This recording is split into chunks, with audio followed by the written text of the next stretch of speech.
Hi, Patty. It's Jen. Can you hear us fine? I can hear you.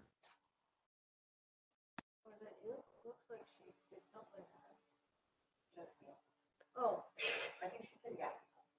Oh, I didn't hear anything.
Thank you, everybody, for joining us. We'll get started.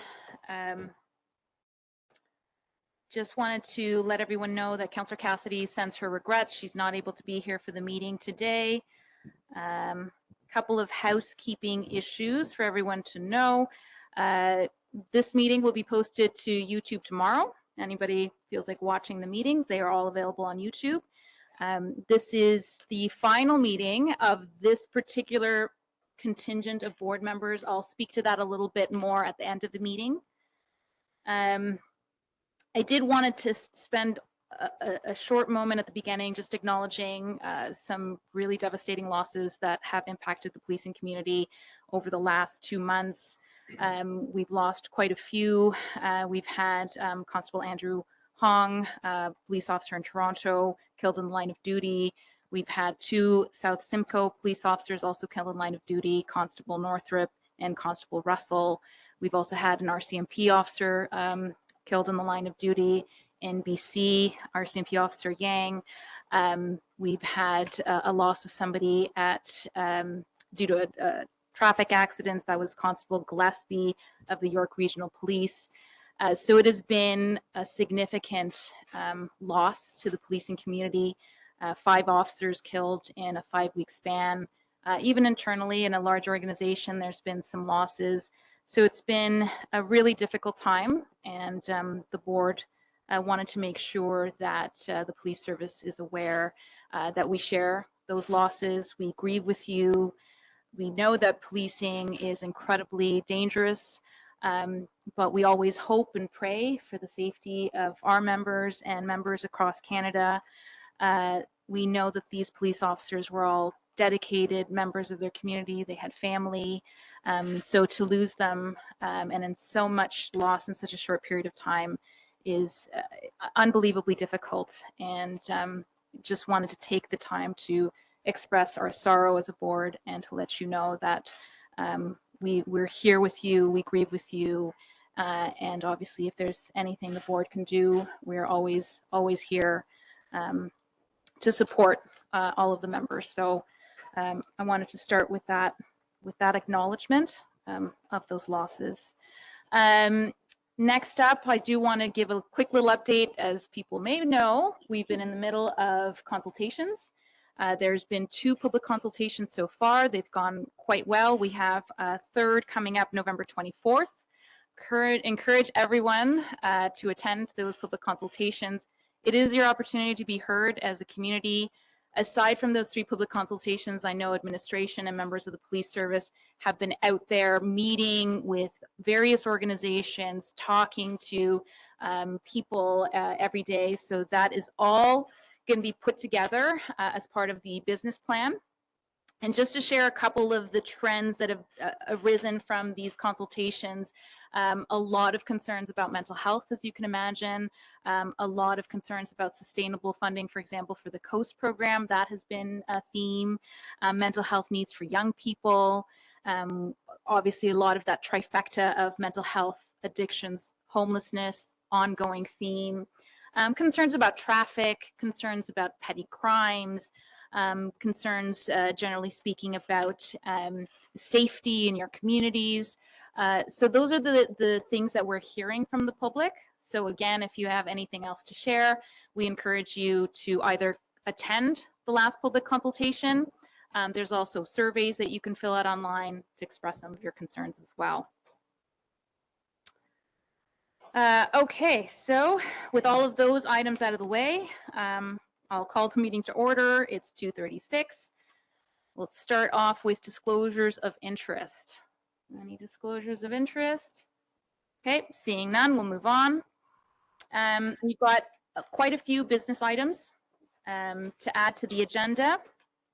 Number 1, we have Ms. LeBlanc joining us. She was going to be presenting at the government's committee meeting virtually. We had some technical difficulties, so she rushed down. Yes, no, in a perfectly legal manner, and is here and will be presenting in person. So that's the first thing, and I'd like to ask the board that we put that in as item number 4, so that Ms. LeBlanc can present first. The second is at the end of, as item number 12, I'd like to provide an update about the chief and deputy chief selection process. So that will be the second new business item. And the third new business item is just approving recommendations made from the governance committee public meeting that took place right before this meeting. So if I could get a mover and seconder to approve adding those 3 items to the agenda, moved by Vice Chair, seconded by Member Walker. Any opposed?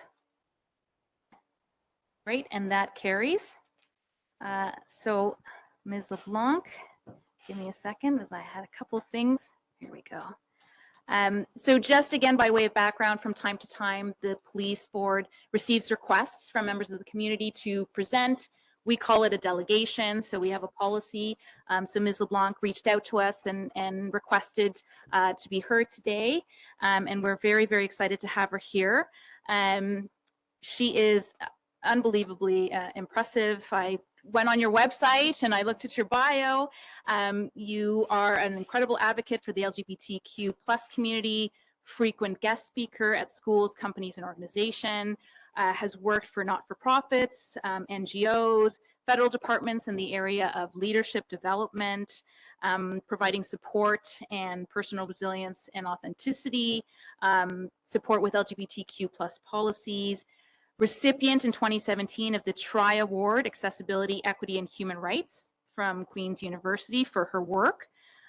Also a graduate of Queen's University in Economics and Psychology, and of course also happens to hold a master's degree in higher education, and a graduate of the Queen's Master of Law program specializing in international trade law. So again, very, very pleased that you could join us. I'm so glad you're able to make it down and we have you here in person. Everyone has in part of their packages the what you sent to us in writing, so we've all had a chance to read it, but please take it away. Thank you very much, and I apologize for the technical issues. I am not a technical guru. Oh, yes. A microphone, please. Usually I don't have a problem. Thank you very much. Yes.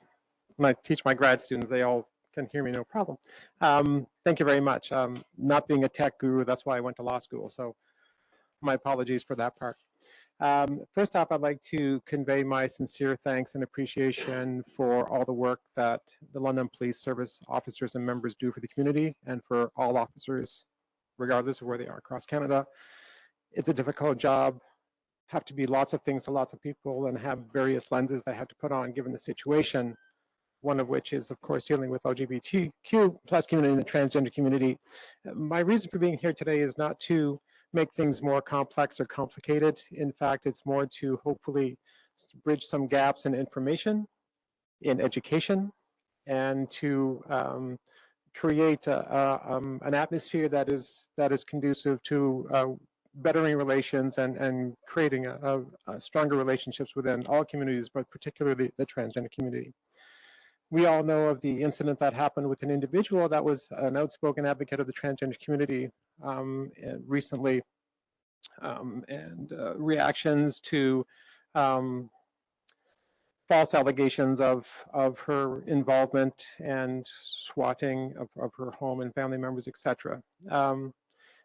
What my hope here today is to provide some sense of information around the background and the sometimes the troubling relations between transgender communities and all authoritative governments or individuals. One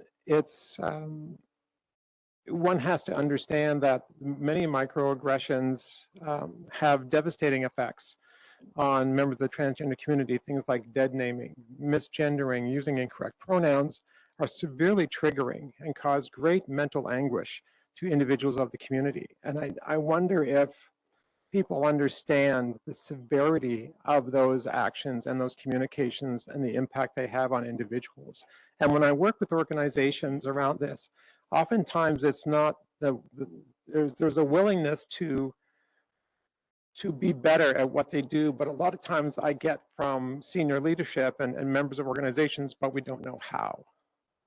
And most of the times because they haven't asked. And it's simply, if you don't know, ask. And my hope is to have transparency. And when I work with organizations creating policies of any type, in particular around the detention and of transgender people, and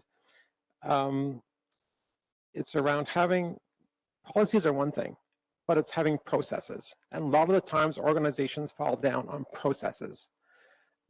Even the work when I came out in my workplace, the policies were there. I had legal protections up to here, but the processes weren't there. No one knew what to do.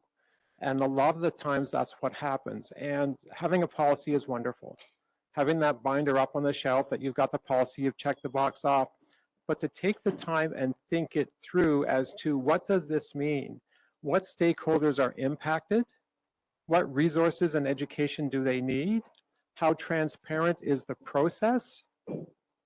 And what are the guidelines set around what if there's deviations to that policy? How well are they articulated? How clearly and transparent have they been developed? Does everyone know? Having a sense of that things are being done with people and not to people is the most effective way to create a policy that's effective, that can also be implemented with correct and meaningful processes that get the job done to the best of everyone's interest. That is my goal. I have limited time. I'm happy to answer any questions. I lecture in 3-hour blocks, so I'm happy to go on and on. But are there questions? Thank you so much, Ms. LeBlanc. Yes, are there any questions? I have a question if you don't mind. Sure. One of the things in my own line of work that we've struggled with, dealing mostly with racialized communities, is the idea of data collection and self-identification, and Yes. how is that done in a respectful way where Right. you're not asking people where are you from, and then it becomes like a feeling of disrespect. Why are you asking me that? Right. So I wonder if you don't mind just commenting from your own Sure. academic expertise, just this issue of how is that done in a respectful manner to make sure that it doesn't feel like an accusation, Right.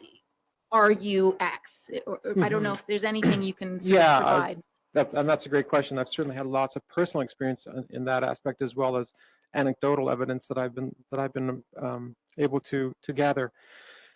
A lot of the times when they're gathering information, if people don't know why the information is being gathered, they're very reticent to give that information up.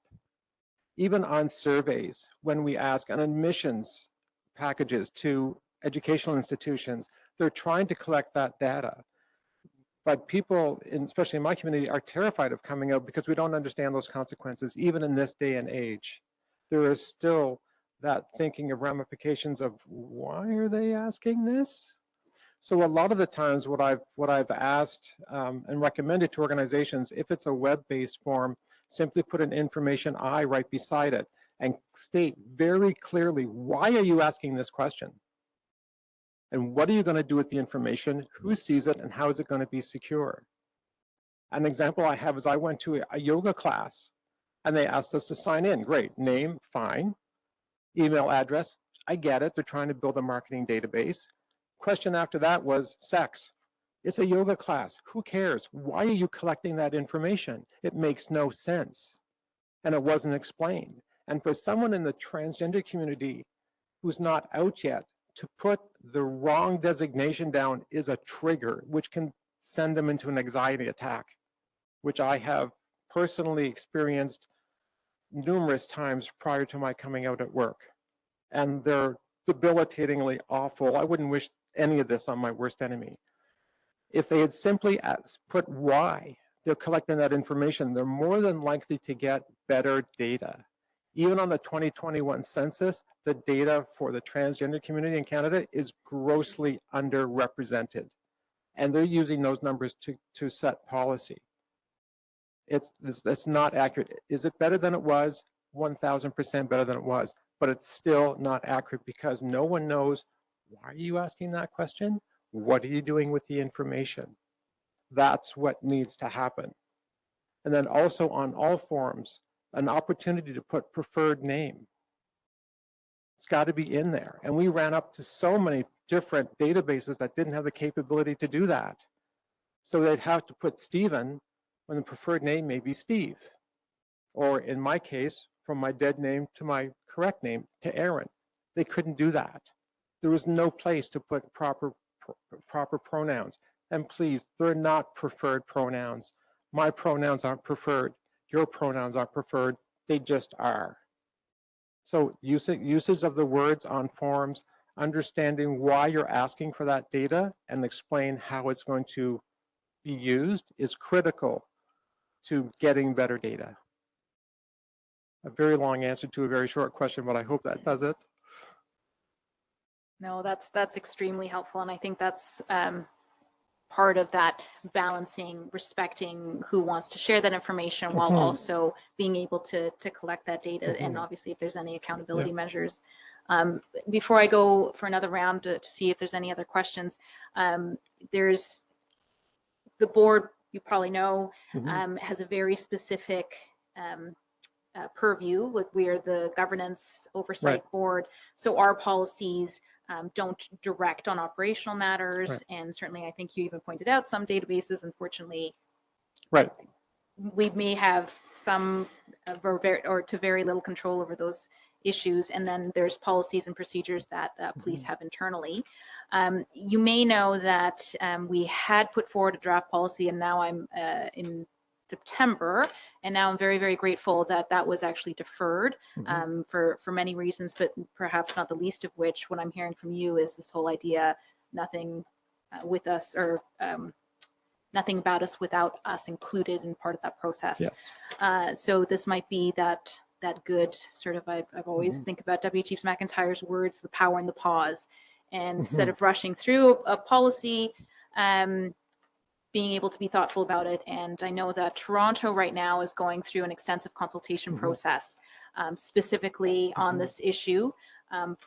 Theirs was because there's actually a human rights complaint back in 2016, but they're going through that consultation process right now, and that's perhaps something that the Police Services Board should consider doing rather than pushing through a policy without having any of that discussion. So I don't know, is that something that sounds from what you're bringing to us in terms of expectations, is having those consultations, having that feedback? That's what I would hope. I would hope that any stakeholder that's impacted by any policy, that group should be consulted in the creation of that. You're going to get way more buy-in if people have a sense of ownership in the process and in the outcome, and have the sense of being heard. And then there's a better understanding as to the whys. You know, officers should be consulted, administration should be consulted, transgender individuals should be consulted. Anyone that's going to be impacted, have a thoughtful pause about, well, maybe we should ask them what their experiences are, or what they think needs to be improved, or what's going well.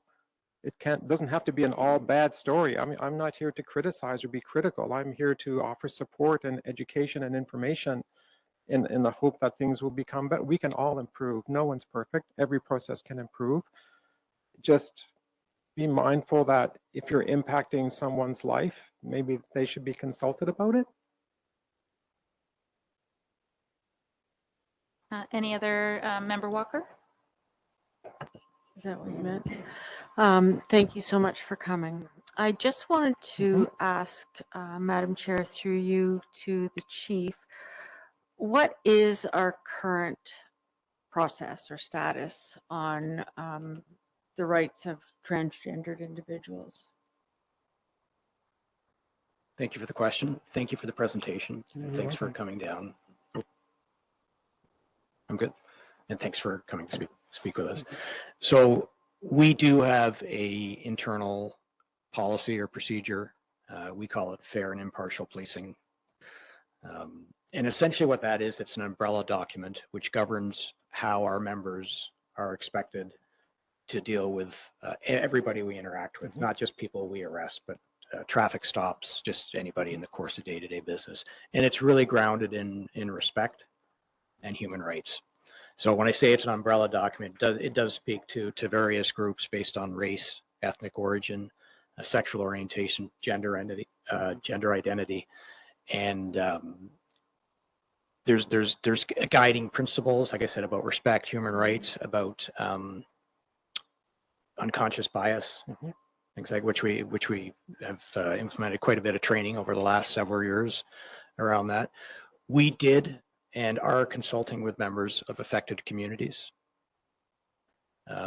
This latest case that you referred to, which I'm not going to speak about in detail because it's still being investigated or reviewed, there will undoubtedly be learnings from that, which we will use to improve our present procedure. I can tell you that our procedure, and the board received a bit of a presentation on it, I think back in February of this year. Not in depth, but it was probably one of the most progressive in the province. And as you said, we can always improve, and we will improve. But I do think it's where we need to be, and it's there's accountabilities built into it around complaints. So if there are complaints that we receive related to, you know, racialized individuals or individuals who are transgendered, those are tracked. They are investigated by our professional standards branch, and they are reported quarterly to the board. So we're already doing some of these things.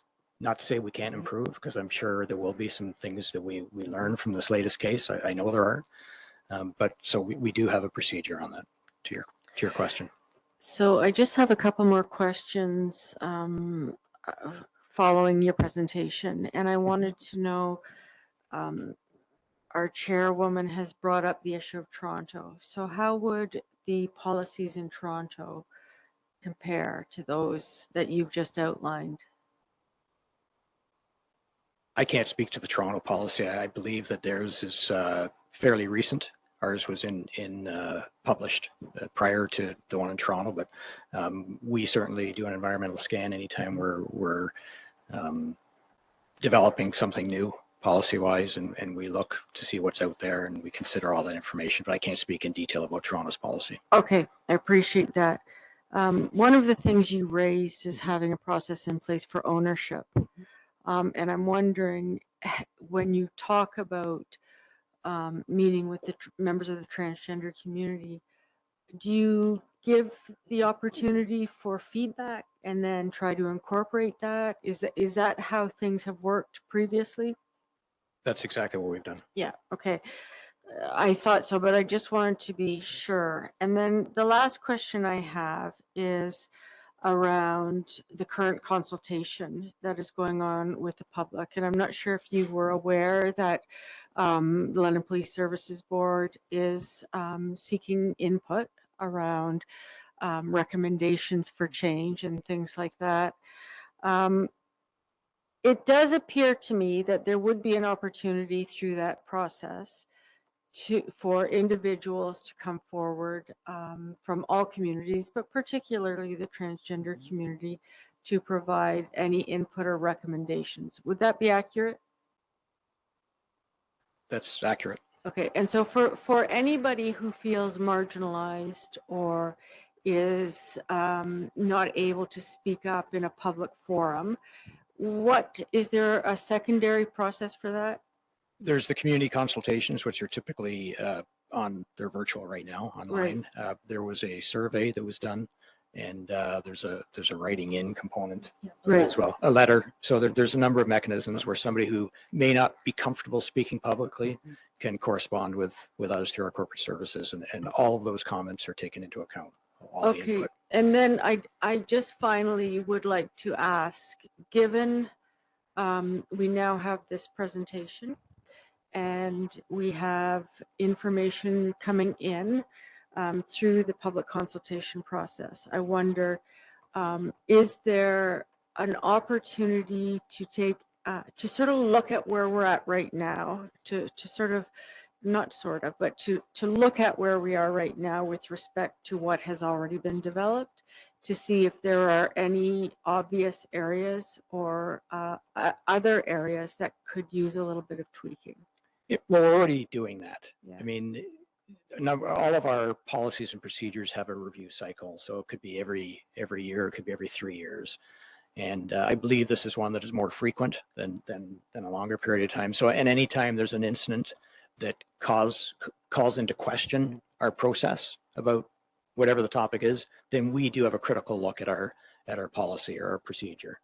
And you're always looking to improve, right? So that's ongoing.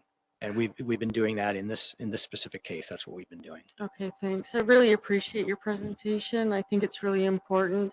And if you do have the opportunity to send with some of your colleagues, even a more formal letter that we can, that will be sent directly to those who are establishing right now the policies and procedures, I think it would be well received. Great. Well, thank you very much. I appreciate your thoughtful comments and certainly the responses. And I'm glad to hear that a lot of this is already being done and that there also is a willingness to improve.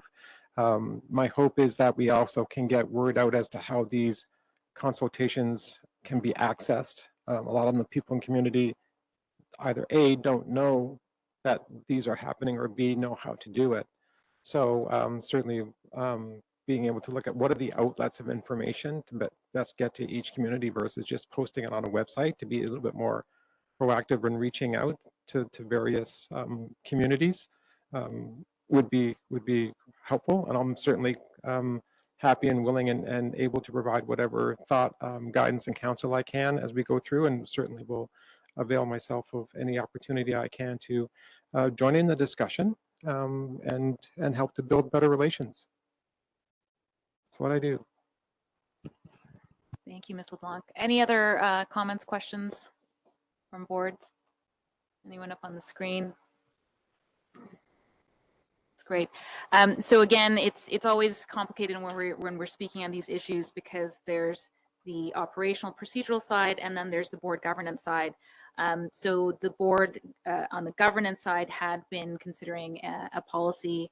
I think what I'd like to suggest to the board is that had been deferred, is that if we put forward that policy, and I'm hoping that we do, instead of just accepting that draft that had been, we had used the Toronto Police Board policy as sort of our framework document, but rather than do that, the board actually commit to engaging with stakeholders and doing those consultations again from a governance perspective. So I hope that the board will consider doing that. So when this motion or when this policy comes back to the board, which I believe it should come back in December, that we move towards that process of consultation rather than simply adopting a document from another community. So I'm hoping that'll go back in December. So kind of stay tuned for that, Ms. LeBlanc, and you may be hearing from us after all on that piece. And then I don't know if it'd be helpful, but perhaps Jen, if you're interested, we could send you the link for the November 24th. And I don't know if there's any areas, if you can recommend how we get the messaging out. I know that there are, I've seen them, there's spreadsheets upon spreadsheets where we're trying to keep track of how do we get the message out on these consultations, because you're right, it's how do we raise awareness that they're happening, and there's actually only one more virtual, although there'll be lots of other opportunities. So any advice and anything we can add to that list, I'm sure that we would be very happy to receive that. But other than that, we'll also send it to you, and if you have any ways to spread it out, it would be fantastic, because it is the opportunity for the public to feel heard. Oh yes, sorry, Member Walker, go ahead. No, I'm sorry. If you would please remind me what's coming back in December. I believe the September, there had been a draft policy proposed in September. I wasn't there, but I understand that it was deferred to a future meeting, and I was just guessing it would be December. I don't actually know for sure that that's when that's happening. I thought it was referred back to you, was it not? That now what can you remind me? Yeah, go ahead, Jen. It was deferred to a time when we had a final report back from the chief on sort of the situation that drew this to our attention. Right. So there was no date for that. It was just in the next few months. And that's 30 to 60 days from. So I move forward things on my agendas all the time, so I don't lose track. So it's tentatively on the December agenda, but it's up to the chief's team that is completing the report. So Thank you. Any other questions? Great. Thank you so much. I can't thank you enough for rushing down here. Again, entirely below the legal speed limit. And please keep in touch. You have for sure Jen's email, Sure do. no matter what. And you are welcome to stay and enjoy the rest of the meeting. But if you have other things to do, we understand if you don't want to stay on for the rest. And thank you again, really. Thank you so much. I appreciate it. Thank you. Send you that link later today too. Great. Thank you very much. So we'll keep in touch.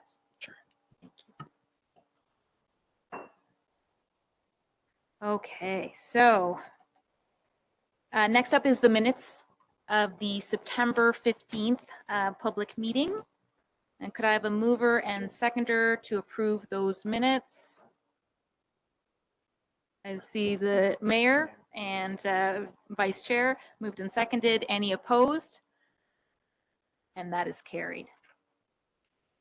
Deputy Chief Betts, you are up next with the third quarter report of the suspect apprehension pursuits, which is a fancy name for, let's say, like high-speed vehicle chases. Thank you, Chair, and through you, kind of like that, absolutely. So this is your pursuits, your vehicle pursuits. So in this particular case, what we're focusing on is the third quarter results, Q3 of 2022. As you'll see before you, we've had one pursuit during this particular quarter. It was in compliance with our procedures. As you've heard all year long, we have been engaged in an extensive pursuit, and in fact, how not to engage in pursuit training over the course of this past calendar year. So that's been tremendously successful. We've seen a decline in the number of pursuits over the course of the last 5 years. It does not mean that we won't engage in pursuits when it's appropriate. However, we focus on how do we avoid that when at all possible. And alternatives to pursuits are not without risk, of course, because many of those alternatives are ways of also ending a pursuit. For example, a tire deflation device is used oftentimes in lieu of actually engaging in a pursuit. So the chart before you provides the information, provides the results. There are no concerns identified during this last quarter. And subject to any questions you may have, my recommendation is that the board receive this for their approval. Thank you so much, Deputy Chief Betts. Any questions or comments from the board? Go ahead, Mayor. Well, a bit tongue in cheek, but only that only means then that the vehicles were all intact, Deputy Chief. Sometimes, Mr. Mayor, vehicles are used as a way of preventing a pursuit from beginning in the first place. If we can block somebody and prevent their escape from being able to make good, then we'll engage with that, and that eliminates the need to actually do a high-speed chase through our city streets. Thank you, Deputy Chief Betts. Any other questions, comments, concerns? Excellent. Okay. So can I get a mover and seconder that we receive for informational purposes the suspect apprehension pursuit report? Moved by Nancy and seconded by the mayor. Any opposed? Great, and that is carried. Deputy Chief Betts, you're also going to speak to us about the third quarter complaint report. Thank you, Chair, and through you, I will present this as well. As you know, this would have normally come to you in October, so we're a little farther along into Q4. The breakdown of the statistics that you have in front of you in terms of the charts are from January 1st till the end of the third quarter, September 30th. There are some numbers that have gone up, but I think that may generally be a reflection of, number one, the comfort level with being able to bring complaints to the police, but also some a general maybe distolerance for things in the community. So for example, we've seen an increase in service complaints. That's not unknown to us because we have certainly had some challenges with regard to workload and our ability to respond to calls for service in a fashion that we might most like to be able to do. And the chief has spoken quite frequently on what that has resulted in terms of, and I'll say the queue. Right, so that often happens. Really, the chart that I most look to is on page 2 of 4 of that particular report, and those are the occurrences or the complaints that are screened out by the OIPRD, unsubstantiated, withdrawn. So you'll see a great number of those particular complaints. They're often put in the heat of the moment, and then upon sort of reflection, people tend to withdraw. And in many cases, the OIPRD determines that they're not even actually something that can be complained about to the police. In many cases, when we can and when things are of a lesser serious nature, we intend to and we try to resolve these through a local discussion. Very much in many ways think of that as a very restorative approach to try and rebuild those relationships where that may have been fractured or that trust lost. So that's often a good opportunity for us to build those and repair those relationships. Any case when those are done, and they are done between the member supervisor and the person most affected, that is reviewed by our professional standards branch to ensure that we are done in compliance with expectations, and they are then closed out. So subject to any questions, that's the report for your information. Thank you, Deputy Chief. Any discussion, comments, questions? Oh, starting with the mayor. Thanks, Chair. I'm looking at page 204, and I noted that in 2022, the areas that I probably pay as much mind to as anything are issues around discreditable conduct and neglected duty. Those seem to be, if I just isolate those two issues, fairly significant in 2022, notwithstanding what may have been screened out or withdrawn. But can you speak to that, Deputy Chief, with regard to why there seems to be significant increases in those particular timeframes? I can't speak to the specific of why in that particular time frame, but what I can speak to is in many cases, it's not necessarily the public having a good understanding of what would constitute that type of an offense. So things that have come across my desk since taking over this role have been things like complaining that the officer failed to give them a business card when they demanded that. That actually isn't an offense. And in fact, at times, the OIPRD will send that to us to conduct an investigation. The officer will have provided their name and their payroll number, and then the OIPRD will say, well, we'd like you to investigate why you didn't provide them a business card. There is no requirement to do so under the Police Services Act. So that quite often will come to us in a way that isn't even something that's an offense worthy of looking at. So I don't know if that will fully answer some of your questions, but if that might be explaining at least in a situation. Well, through you, Chair, I guess that responds to part of it. Unless you had a file that said did not pass out business cards, it's kind of hard to tell when, I don't even know, would that fall under discreditable? Would that fall under, I don't know what that would even fall under, but I do note that a number were screened out and resolved in various ways or determined to be unsubstantiated. I don't know if some of that is carryover from prior periods, and so that's the period of resolution. So it may not be as fulsome as like what it doesn't talk to is what's a serious issue. Like I would think that as soon as I hear the word insubordination or discreditable conduct, those are two terms of reference that raise a flag to me. And this isn't kids sassing their parents. This is whatever has occurred to make this happen. So I can't. It's hard through this report to delineate I'll say the trivial, if I can be so crass, versus the more significant, and that's what makes this difficult to try to respond to know if we're winning. And when I mean winning, I mean can we come back and say that that not just in the main, but if X percent of those were trivial, but whatever percent were not, where do those stand? That to me is what I'm trying to get to. I think that is the thing that we're more, even as a board, probably more possessed with. Yeah, I will respond to that through you, Chair. And I'll unpack a couple of things that you brought up in there for sure. So it is a bit of an unwieldy beast, the Police Services Act, in the section that pertains to misconduct. I know that Deputy McIntyre had provided a fairly extensive appendix to earlier versions of this, and we had started to sort of phase that out, thinking that maybe there was a common understanding, but might be time to throw it back into the board reports that explain some of those things, because discreditable conduct and insubordination, they sound horrendous. But let me tell you, that includes things like using profane language as discreditable conduct, or insulting language, or being uncivil to a member of the public. Insubordination might be just not following our policies or procedures.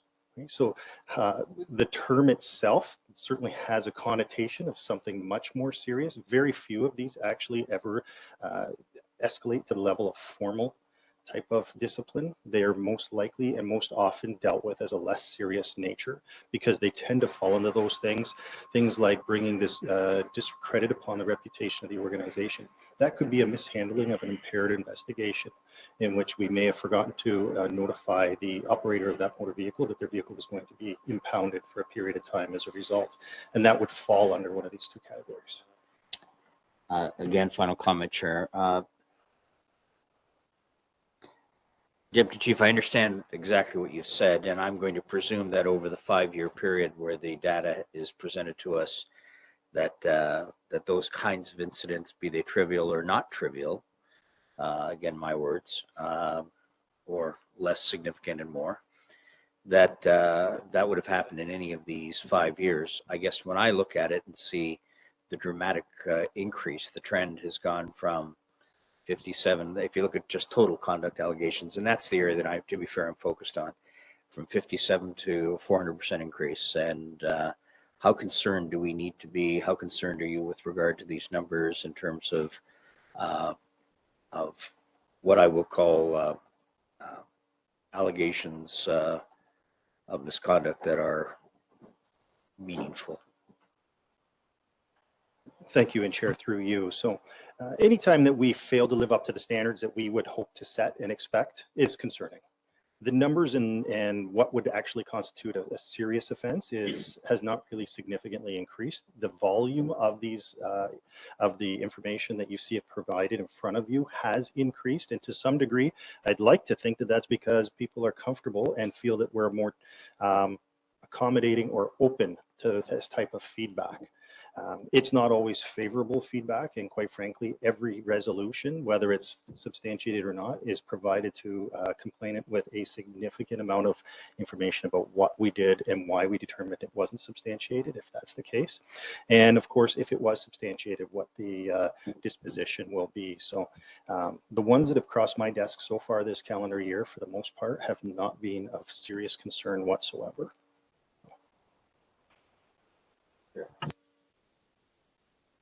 Thank you, Mayor. Vice Chair.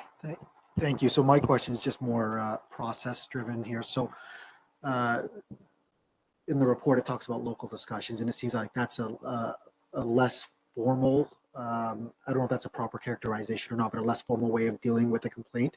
Who initiates that process in terms of whether something's done via a formal complaint or a local discussion? Is that done by the complainant? Is that done in consultation with the complainant? Is that determined by the supervisor? Can you just walk me through that process? Absolutely. So typically, though, when a complaint comes in, it could come in for a number of ways, but for something that might fit for a local discussion, it might be somebody who's made an OIPRD complaint.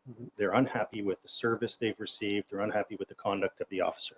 They will be they're provided with some information. The supervisor will reach out to them, offer them the opportunity for a local discussion, but certainly not necessarily steer them away from a formal complaint or pursuing further investigation if that's the case. Some of these are just a simple, I've walked into the front desk, I'm unhappy with the way I was dealt with. And we try and deal with that as quickly as we possibly can, because we want to be able to include that member in that resolution and that in the member of the public.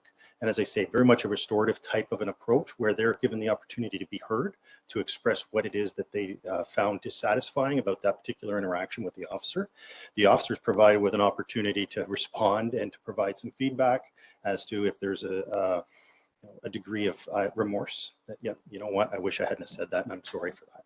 And so we try and make those repairs as quickly as possible. When that can't be done, then it does go to a full investigation through professional standards, if appropriate, and that'll come through me to order that. So, okay, yeah, thank you. Anybody else? Now I'm looking at the screen. Okay, seeing none, if I could get a mover and seconder to accept for informational purposes the third quarter complaint report. Moved by Member Branscombe, seconded by Member Walker. Thank you. Any opposed? Seeing none, that is carried.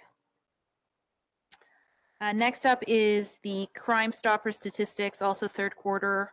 And Deputy Chief Betts, back to you. Thank you, Chair, and through you. So as you'll have here, my final report, I think, of this particular board meeting is with regard to the Crime Stoppers Q3 results. As you'll see, the Crime Stopper tips were down again this year.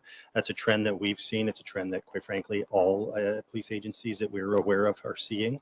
You know, the charts that you'll see, the quad charts on the second page of the particular report will provide you a breakdown with regard to the number of complaints that have come in and the types that we're focusing on. In the event that it might raise questions about why we think that might be the case, I'm unable to hazard a guess, but that's where we stand. So subject to any questions that you may have beyond that, this is my recommendation as you receive this for your information. Any questions? Mayor? Thanks. We have a chance to chat again, Chief. I think in general, Crime Stoppers, I think we'd all agree is in broad terms can be a very effective tool. The public stepping up for whatever motivations that they have, and I see the financial considerations associated with that as well. Are there any steps being taken by our police service to increase either the awareness of the program or the utility usage of the program to engage more of our community in that? Thank you for the question, Mr. Mayor, and Chair, through you. So because as a community organization, we're really a supporter of the program, not necessarily the drivers of the program. You know, at one time, we would promote this in the schools through our school resource officers for those types of crimes. Quite often, I know when I get community concerns raised through counselors, I always steer community members to report through Crime Stoppers. If they aren't comfortable doing so through any other means, or they like to remain anonymous, but they're concerned about behavior within their community, I always steer them towards that. I know our members steer them towards that. I think in general, as I would agree with you, that Crime Stoppers in and of itself might benefit from some renewed marketing in terms of the viability and the usefulness of that particular means of reporting.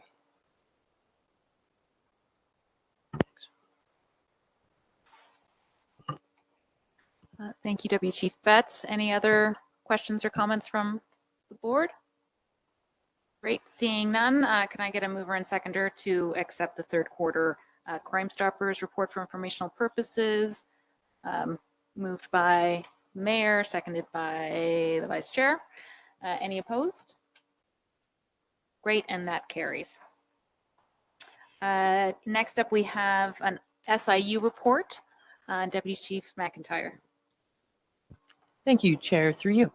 So before you is a synopsis, a summary rather, of results, our findings after a review of our policies and procedures in relation to a recent, I say recent because it's fresh on my mind, event in London. So if I take you through the report, it's important just to kind of highlight, and I like to just spend a second to highlight, with SIU reports, SIU is our oversight body. They are called to investigate anytime there's a serious injury or death. And they're truly essential to our trust and transparency to the community. So I think that's important to highlight. Their reports are all online, the SIU website. You'll get more of a comprehensive report there. But following an SIU investigation, we then are tasked as the police service legislatively to review their policies, procedures, and then the services provided by the London Police Service in relation to this event. So the conduct of the officers is reviewed, the actions taken. We look at our procedures. Did they follow our procedures, and any supplementary procedures that are laid out or processes that are laid out to the letter. So this occurrence takes you back to October the 28th of 2021, when our officers were involved in an event that led them to the area of St. George and Mill Street. This occurrence ended with a police shooting. Our subject official discharged their firearm. The complainant, as they're referred to in the SIU report, died as a result of this interaction. I think it's hard for the public to understand what these look like. In this event, it was a rapidly escalating set of events that led to lethal force. And I think I struggle to try to articulate what that looks like in the moment, at the time, the decisions that are made. And so our review is done in a thorough and really truly a laborious, I would argue, fashion to really pull that apart step by step, look at what had happened there, what were the actions of our officers, were they justified in doing so? And so SIU looks at criminality. Did the officers' actions constitute any criminal offenses? In this case, I would say murder, the killing of a civilian member. And they were found and to be cleared by the SIU in relation to their actions. So if I take you to what the SIU said, and again, their comprehensive report is online, but the SIU did not find that there were reasonable grounds to believe that the subject officer committed a criminal offense. They went on to say that the resort to gunfire in this case was reasonable.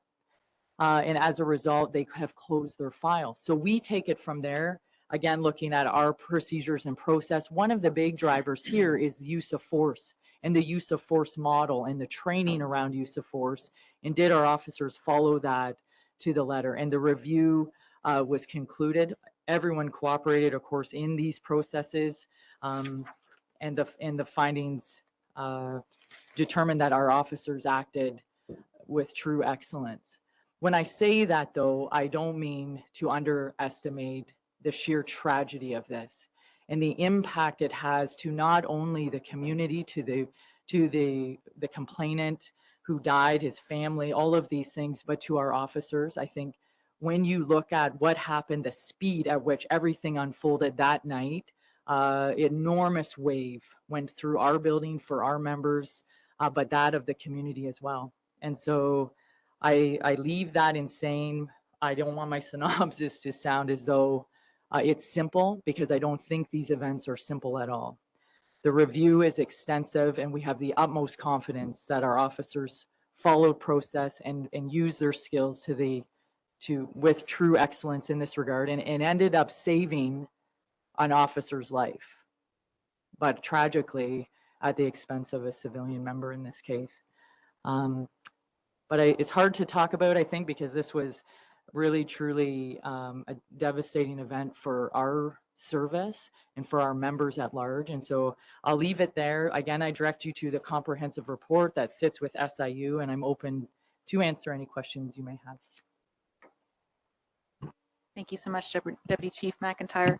Vice Chair. Thank you. So thank you for that report through you, Chair. The SIU, it's an independent process that doesn't involve us, but you also referenced the fact that the London Police Service performs an independent. Does that happen concurrently? Does that happen immediately? Do we have to wait until after the SIU report comes for us to begin our investigation? How's that procedurally work? Yeah, thank you for the question through you, Chair. So once the SIU has invoked their mandate, we pause. We do a parallel criminal investigation with approval from them, so we cannot touch anything. So in this case, it could be the scene. They have first right of access to the scene, to all of the interviews with our people, interviews of the community members, citizens, witnesses, etc. SIU has first dibs on all of that. When they have signaled they're done, we can continue a parallel criminal investigation in that regard. This investigation is on policies, procedures, and the services of the London Police that's done legislatively is completed after the SIU has made a determination. So oftentimes in these, you'll see a major delay if charges are late. If our officers are ever charged, and now charges are before the courts, we pause ours, and you'll see those board memos come to you talking about that delay, the notice of hearing delays, should we get into those protracted events. But we wait on this review until it's complete. Why that is important: one, criminal charges, but two, those would constitute other counts of misconduct. So if, for example, there is a criminal finding, a conviction in a courtroom, that would automatically meet a threshold for misconduct under the Police Services Act. So we wait. So they have first dibs, and then we jump in after they've given us the green light on a parallel, and then once they're completely done, to do this review. Yeah, thanks. Thank you, Vice Chair. Thank you again. Any other questions, comments? Okay. Thank you again. Obviously, extremely difficult topic to discuss. I'm just curious because one of the ongoing themes here at the board has always been that concern about the time, the lag between an event occurring that invokes SIU mandate and then the length of the investigation of SIU. I was just looking at the dates. It looked like October to June. And then obviously that leaves the police officers under investigation with that over their heads, but also members of the community waiting to hear back. Is there any sense, was that seemed a little bit reduced time? Can I say that's fair? I think through your chair, thank you for that. I do feel as though this has improved, and with the changes with SIU, they have done, I will say, a great job trying to expedite them. Before, there were cases where it was incredibly protracted. So I definitely agree that was improved the timing of it. You know, for our members, I think for the public as well, they're like, what is taking people so long? And, you know, every day that goes by, it definitely weighs on people. So if I were to speak to our members, you know, this is one piece, and sure, you know, maybe there's a sense of like, whew, okay, like I didn't just get charged criminally. Because think of that in a policing context. You know, you sign up to be a police officer, you're there to enforce the law. At no time are you thinking you're going to get charged criminally. So it's such a weird energy to manage mentally. But then when this is done, so June the 13th, their decision was rendered, and we're talking about it today. And so part of that delay is, you know, one, our investigation is incredibly, it's thorough, but it takes a considerable time to go through it in the minutia that these ones take.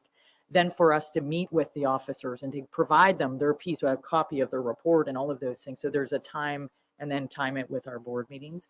So is it quick enough for our people, our members? No, but any time is probably too long.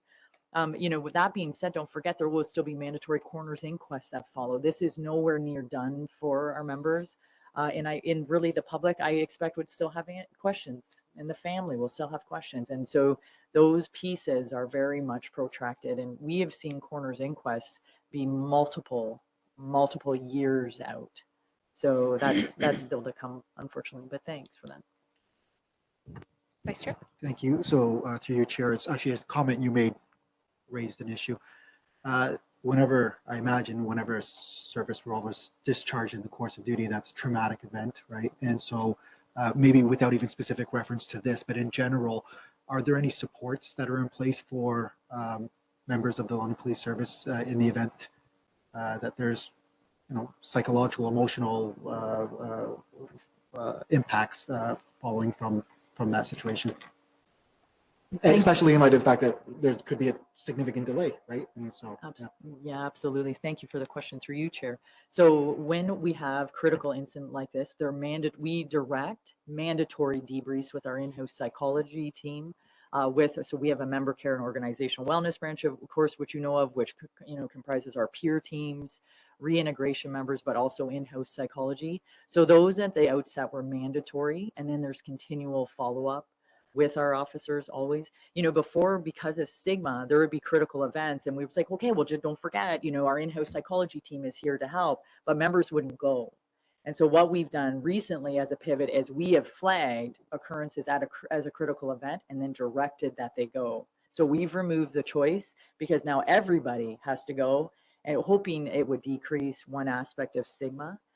But you know that what's important is that the support is ongoing. It's not a one and done. We check in with our members frequently, especially in this case, and all critical incident. We hope to be able to really support them.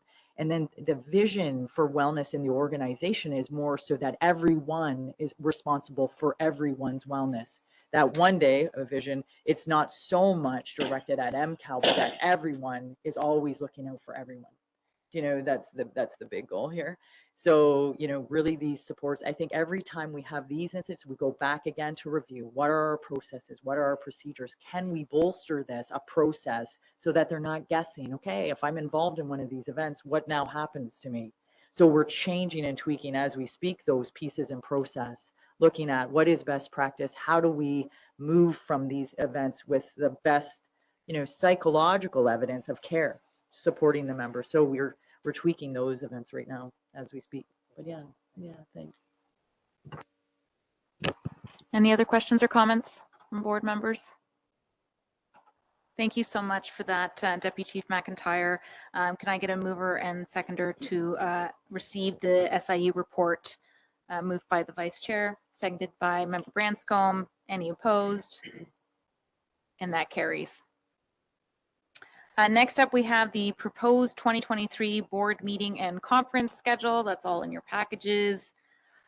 Don't know if we need any lengthy discussion on that point. Any questions or comments about that? Okay, all good. Can I get a mover and seconder to approve the 2023 meeting and conference schedule moved by Member Branscombe, seconded by Member Walker? Any opposed? And that is carried. I was going to say, you won't be here. Excellent. We're moving our meetings to Portugal. Okay, next up we have the update from the Anti-Racism Advisory Panel. Just to let everyone know, we met on September 27th, and it was really focused around these consultations that I've mentioned a few times today. We had a presentation about the strategic planning process, and Inspector Noel was there. And we submitted some consolidated feedback from the panel to the inspector to take part in that consultation process. So it was an excellent meeting. And we don't have another meeting scheduled. We're looking, I think, trying to pick like the third Thursday. Anyways, we will let everyone know when that next panel meeting is. Member Walker, if you wanted to give us an update, the next agenda item is Mental Health and Addictions Advisory Panel update. Thank you. So the committee did meet on October 25th, and there will be another meeting coming up either at the end of November or December. We received a presentation related to the strategic planning process of the police services, and the panel has made a decision to submit feedback for that process, which is great. Our co-chair has drafted a position statement for MHAP. It'll be reviewed at the next meeting. We were able to utilize the services of our member Dean Anderson, who hosts talk show or a program on Rogers called Invisible, Breaking Through the Stigma of Addictions. And it was really well received. He was able to interview members of the team, and particularly the Coast team was able to be interviewed, which was great. What else? Okay, so we also discussed once again the priorities of the committee, and what are the actionable items. And so we're going to continue to work forward on the priorities, which is to work towards eliminating stigma, supporting the COAST program, and also continuing to focus on trauma-informed approach to mental health and addictions. It's a great committee. It's really good to be part of that. Thank you so much, Member Walker. Does anybody on the board or anyone have any questions to either of us about either of those panels? Okay, great. I don't believe we need a motion to accept those. We just provide those. I actually forgot to mention that one of our esteemed board members, Nancy Branscombe, continues to make a significant contribution to the committee at every meeting, and she's a great partner for me. Thank you for sharing that. Yes. Thank you again. Okay, new business items. The first one is, with apologies, we forgot to add that the board needs to approve a couple of things that the governance committee recommended at public session 2 in particular. One, the governance public committee recommended to the board that we approve a policy with respect to how we determine what items are in camera and what items are in public, and that was all part of the governance committee package. So the governance committee recommended that the board approve that policy to make sure that we continue to be transparent. And the second was a housekeeping item. updating the Western Awards. It's still called the University of Western Ontario Awards, so updating it so that it reflects that the new name is Western University, and updating some language to make it more inclusive. So if we can get a mover and seconder for the board to approve those recommendations, moved by Vice Chair Kelly and by Member Branscombe. Any opposed to that? Great, and that is carried.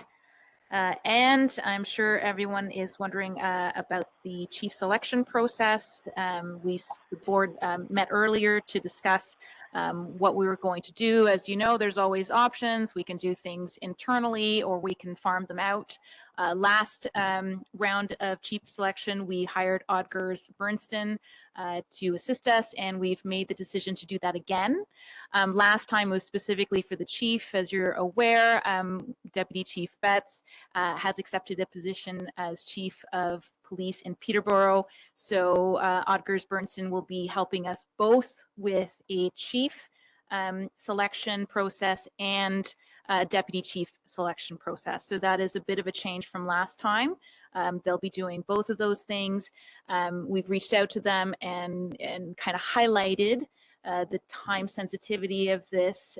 We want to be thorough, of course, but we'll be down Deputy Chief in January and potentially down the Chief of Police or losing Chief Williams as early as late February, March. We're not quite sure yet. So we've impressed upon them how quickly can we get this done while also being thorough. So that process is starting as of today. So I anticipate that they will be doing job postings and so on. So we'll continue to update the public and the media as much as we can about that process. Obviously, a lot of it is personnel matters, but we will update as we are able to do. Any questions or comments from the board about that? Excellent. Chair Tom, can you hear me? Okay, so that concludes new Hello? business. The next Police Services Board meeting. Oh, I'm so sorry. I apologize. I just noticed that Member Helmer or Councillor Helmer had tried to flag down that he has a conflict with respect to the Western updating the words policy. Apologize, Councillor Helmer. I did not notice you trying to flag my intention, but in any event, there we go. We've got that conflict on the record.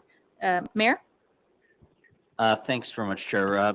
You know, as a municipal appointee, we try to distinguish our municipal role from our Police Services Board role, and are very respectful of those two seats we sit on. However, if you allow me, Chair, as my last meeting and as Mayor of the city, just a couple of comments if I can. Firstly, I sincerely want to thank our London Police Service. You know, I reflect, as we all do, of the number of police officers who've lost their lives in the line of duty in the very recent past. That gave me occasion as mayor of the city to reach out to the RCMP Chief Superintendent Berta and police responsible in Innisfil and the mayor there as well to express the deepest condolences of the City of London. But you know, through all that, it made me think of our own London Police Service again, and it tells me how dangerous this role truly can be as they work to support our citizens.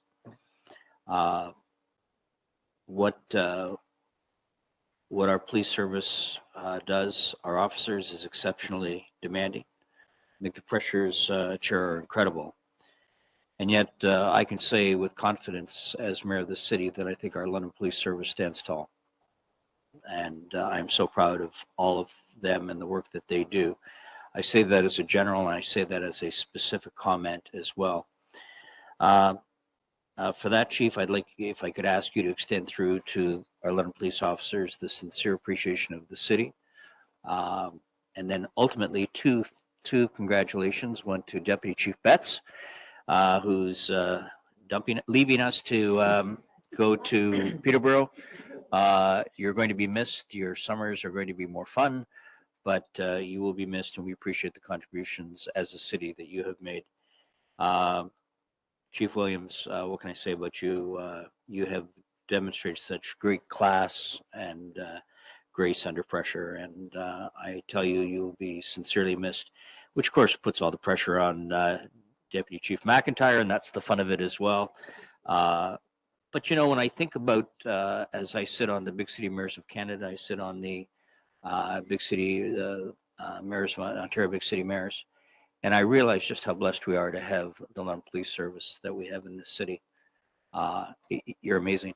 And again, as mayor of the city, I just want to extend my sincere thanks to all of you for your service and your commitment just to making London that much better. And I'd be remiss, Chair, if I didn't say to the board members, it's been swell. I'm going to miss you, and I just want to thank you for the privilege of being part of this great board. Thanks, Mayor. Thank you, Mayor. You completely jumped the gun because Oh, shocking. the next item Sorry. was just confirming the public meeting for December is December 15th. And then I was going to jump into just reminding everybody that today is the last meeting for this particular board set. The next meeting, there will be at least 3 new members. We will no longer have Mayor Holder, Councillor Cassidy, and Councillor Helmer with us. And my appointment is up for renewal. So I'm in a bit of an awkward position where I have no idea if I will be here. I may not. So I'll share a few more thoughts on that afterwards, but I wanted to let everyone know just in terms of timing, November 15th is the last day for this board. New appointments are, I believe, scheduled for November 22nd. So there is a bit of a gap between this board and the formation of the next board. So I would ask that in that 7 to 10 day period, nothing should happen. So if everyone can just agree that in that period of time, no controversies, nothing should occur in that time period. So I think this is a nice opportunity if anybody wants to say anything. Obviously, we're going to be losing a few members. I do have something for you, Mayor Holder. I know you're going to want to take this with you to Portugal, but for everyone who's joining us, it's a certificate that just expresses the appreciation of the board for your years of service and everything you've contributed. So I'm glad you're here in person so we can give that to you in person. For that, but Sure. Of course. I didn't get a chance to say that Jen is amazing, did I? You can still. There's Jen, still an Jen opportunity. is amazing. There we go. And so it's the And Melanie. Yes. Yes, right. That's nice. Go in the back. Okay, big smile. Hides my belly. Okay, love it. Thank you so much. You're That's very great. welcome. Thank you. I'll be coming to visit. Yes, you're all welcome. Yes, you can. Unlike the mayor, chief, you have not jumped the gun. So if you would like to say some words, please go right ahead. I can be brief. So we have 3 departing members and maybe 4. I just want to say it's been a challenging few years between the pandemic and all the tragedies we've had in the community and all the challenges that we're experiencing locally, but really across the country in urban centers and all the issues that go with that. We've had some internal challenges as well, but we're still here. And I just want to thank the departing board members for your support and your wise advice. They can only quote you on what you know or what you say. Remember that? The first thing you told me. Daryl. They can only quote you. Anyway, it's been. I've learned from each of you. I'm proud of what we've done together, and I wish you all the best. And thank you for supporting me personally, but the police service more importantly. Thank you.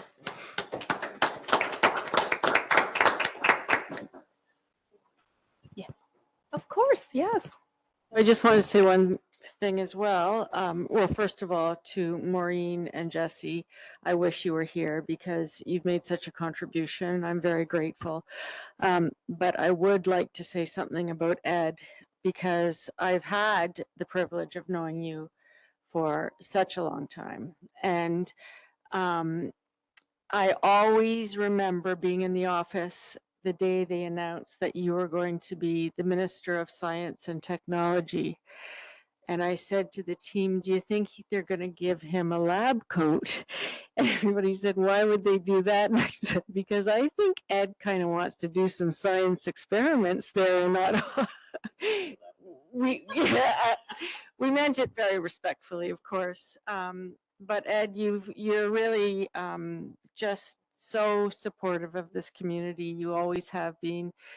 When things haven't worked out for other organizations, you've stepped in and made sure that things do work out. And definitely you will be missed. I would like to say that unlike everybody else around this horseshoe, I actually have received my invitation to Portugal from Judith, which makes it very important and special. And I've told her I will be there. So thank you all so much. I'm not going to say anything about Susan because why would you do that at this stage? But I'll talk about you later, Susan. During your appointment stage, I'll say great things about you. So thank you, Ed, for very, very much.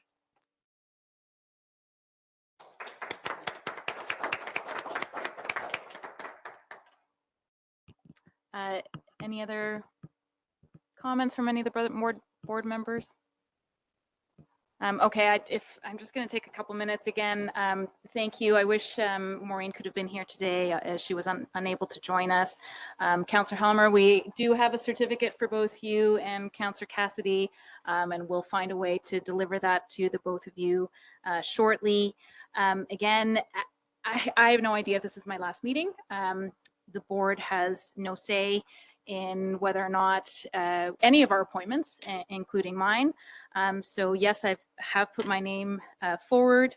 I'm hopeful, but on the off chance that I am not reappointed, I'm going to take a little bit of time to say a maybe farewell. It's tentative, and then I will withdraw all my comments if I am reappointed and resubmit them at a later date. So I just wanted to say thank you to everyone. It has been a pleasure. I've been on the board for 6 years now, so a term and a half. It is definitely by far the most challenging board I've ever been on. It is a convergence of so much knowledge and dealing with so many different sometimes competing needs and desires, and it has been there have been tears, like actual tears. I'm not going to lie. There have been tears. There have been challenges. There's been frustration. There's been bargaining. There's been a previous chief selection process, but honestly wouldn't change a thing. I'm so honored to have served with this current board.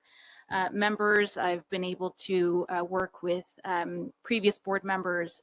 Working with Mosa Lee was incredible when he was our chair.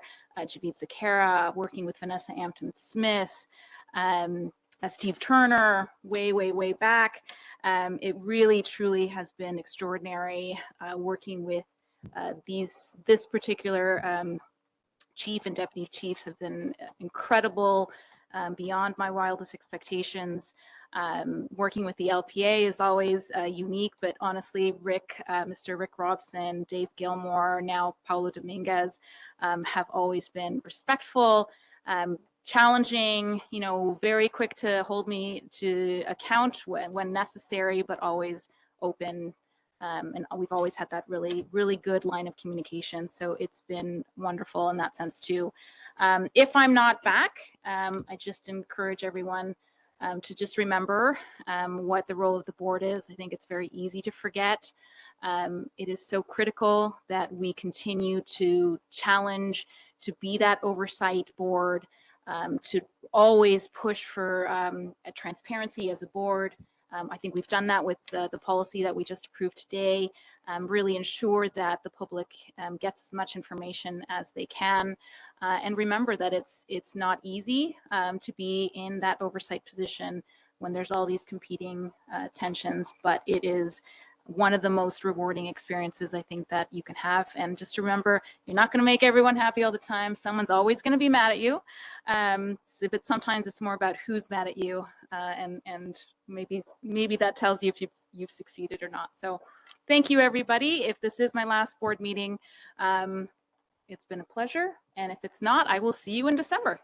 So I think that's it. My goodness. Susan, I wondered if this was the point you were going to air the video. I don't know what video you're talking about. Please contact my lawyer. I think I need a motion to adjourn and then we're done. Mayor, I think the mayor needs to move the adjournment. Excellent. I think Councillor Helmer is probably going to second that adjournment the very last time. I'm going to pretend that he did. I heard him. Perfect. And any opposed to adjourning? Are you opposed to adjourning? No? Okay, that's it. We're adjourned. Thank you, everybody. Really appreciate your time.